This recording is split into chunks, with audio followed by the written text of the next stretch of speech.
وہ آدمی جس میں تنہائی میں اللہ کا ذکر کیا، اللہ کو یاد کرنے بیٹھ گیا، کوئی دیکھنے والا نہیں تھا، وہ تنہا تھا، حجرے میں تھا، اپنے بند کمرے میں تھا، اپنے رب کو یاد کیا۔ اللہ کی یاد کرتے کرتے اس کی آنکھوں سے آنسو ٹپکنے لگے، اس کی آنکھیں آنسوؤں کا خراج دینے لگی۔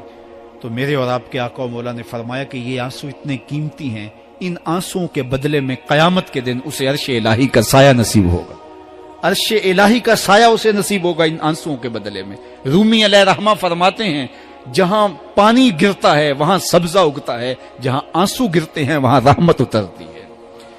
تو اس لیے جو اللہ کی یاد میں رونے کا لطف ہے اور اللہ کی یاد میں آنسو بہانے کا اجر اور صلہ رکھا گیا ہے، یہ گناہوں کو دھو ڈالتا ہے، یہ اندر کی صفائی اور ستھرائی کا سبب اور ذریعہ ہے۔ میرے اور آپ کے آقا و مولا نے فرمایا راتوں کی تنہائیوں میں اٹھ کے قرآن پڑھا کرو اور قرآن پڑھتے ہوئے رویا کرو۔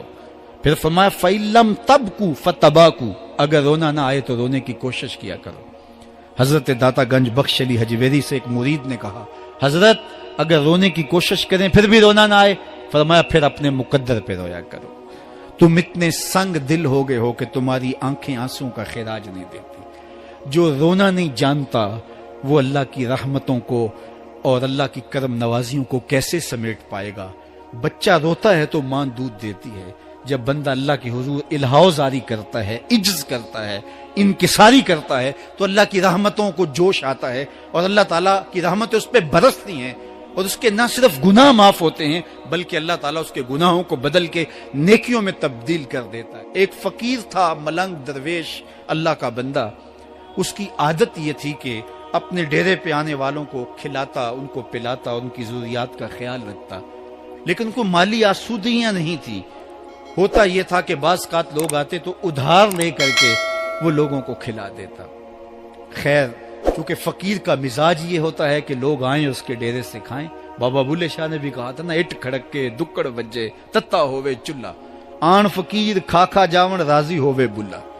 یہ فقیروں کا مزاج ہے، تو جو بھی آتا اس کے ڈیرے سے کھاتا اور وہ ادھار اٹھا اٹھا کے لوگوں کی ضروریات کو پورا کرتے رہتے۔ وقت آخر آ گیا، جن لوگوں نے ادھار دیا تھا وہ سارے تقاضا کرنے آ گئے۔ اب بابا جی کو کیا فکر لاحق ہے کہ یہ میرے مہمان اور میں ان کو کچھ پیش کرنے کی صلاحیت نہیں رکھتا۔ ایک بچہ تھا، وہ کچھ سامان بیچ رہا تھا، پتیسا بیچ رہا تھا یا کوئی اور چیز بیچ رہا تھا۔ اس نے گلی سے گزرتے ہوئے آواز لگائی، خادم کو کہا سے بلا کے لاؤ، کہا تم بیچ رہے ہو تو میرے مہمانوں کو کھلا دو۔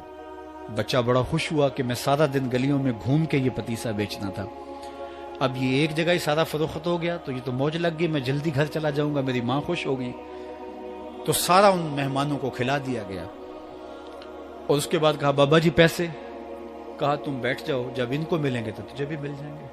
وہ بیٹھ گیا، 2 4 10 منٹ بیٹھا تو بچہ تھا، پھر کھڑا ہو گیا، بابا جی پیسے؟ کہا جب ان کو ملیں گے تو تجھے بھی مل جائیں گے۔ پھر آدھا گھنٹہ گزرا تو پھر اس نے کہا بابا جی پیسے؟ میری ماں میرا انتظار کر رہی ہے، ہمارے گھر کا چولہا اسی سے جلتا ہے، میں یہ پیسے لے کر جاؤں گا اور میری ماں کوئی ہنڈیا خریدے گی اور ہم شام کا گھر کا کوئی سلسلہ کریں گے۔ کہا بیٹا جب ان کو ملے گا تو تجھے بھی مل جائے گا۔ بچے نے رونا شروع کر دیا، یتیم بچہ تھا، اس کا سارا آسرا یہی تھا، اس نے رونا شروع کر دیا۔ جب بچہ رویا اللہ کی رحمت کو جوش آیا۔ کوئی مرید نذرانہ لے کے ان بزرگوں کے پاس آ گیا اور اشرفیوں کی بھری ہوئی تھیلی پیش کی۔ وہ اتنے پیسے تھے کہ اس بچے کو بھی دیے، جتنے لوگ آئے تھے سب کا قرض چکایا، کہا جاؤ گھروں کو۔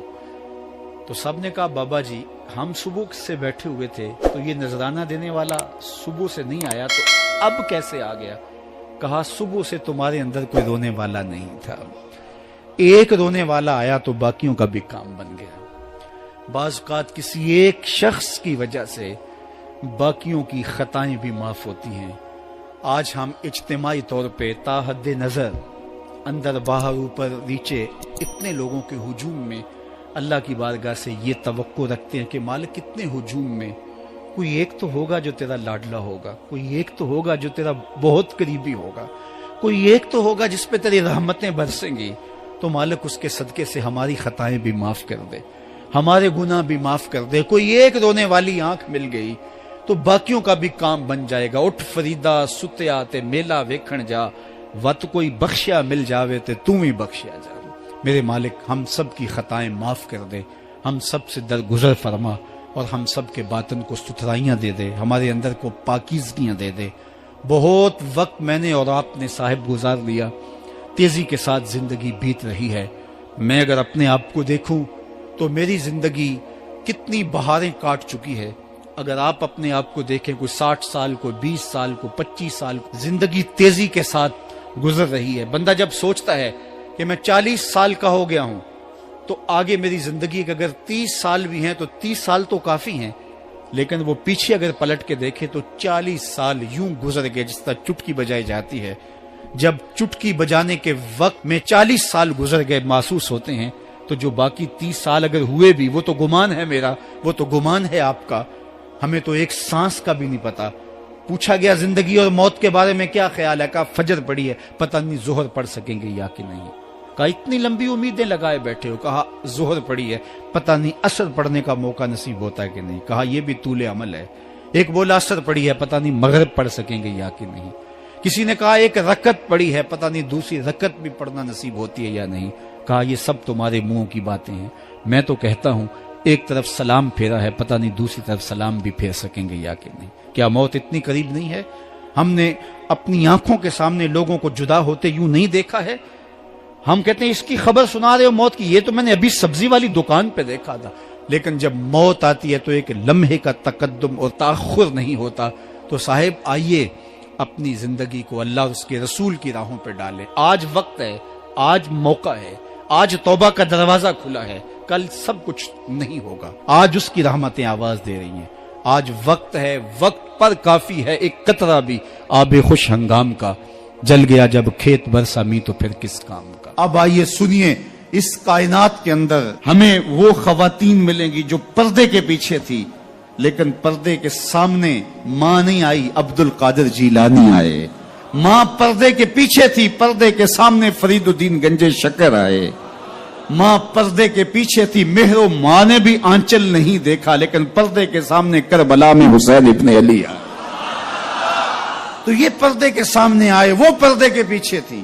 تو جب مائیں پردے کے پیچھے ہوں تو پھر بیٹے جو ہیں وہ پردے کے سامنے آ کے وہ نقش ثبت کرتے ہیں کہ جو لوگوں کے زندگی کے نقوش کو جو ہے وہ اجال دیتے ہیں اور تقدیر بدل دیتے ہیں۔